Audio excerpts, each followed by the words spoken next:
indivisible, with liberty and justice for all.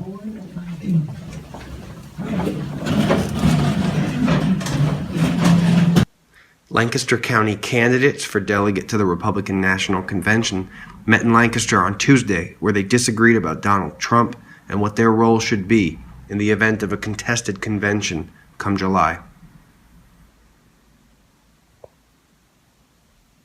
This delegate process is really complicated, and that's kind of what worries me, and I feel like that's probably why most of you are here.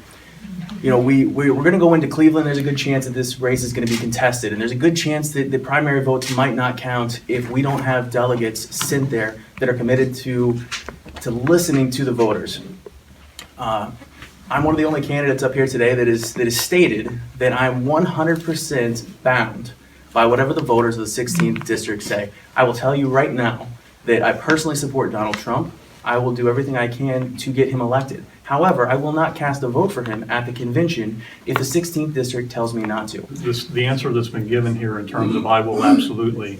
I do think that in an earlier time, somebody left some air or some room in this process. And I think that was a move to allow some discernment and judgment to enter in on the part of the elected representatives. I think, as I've said, I do view the vote of the people as the highest consideration. I think that's something you have to study.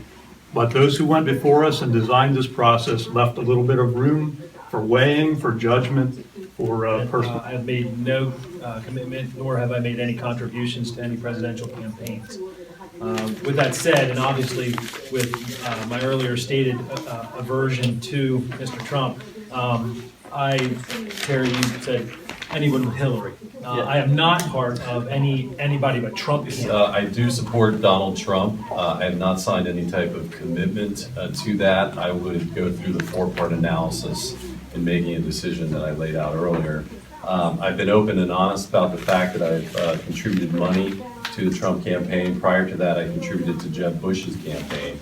And I do think Donald Trump would be a great candidate for president. And again, I think that the time between now and the convention is such a long period of time in politics that it's impossible to sit here and say that you will or will not unconditionally vote for, or you will try to block someone else. I think that's impossible, and I think it's not in the best interest of the party or the nation. I think we have to look at all of the facts and circumstances at the time we get to Cleveland and do a reasoned, strategic analysis that lays out how we get to our decision, and keeping in mind what's happened in the 16th district, obviously, as representatives of the district.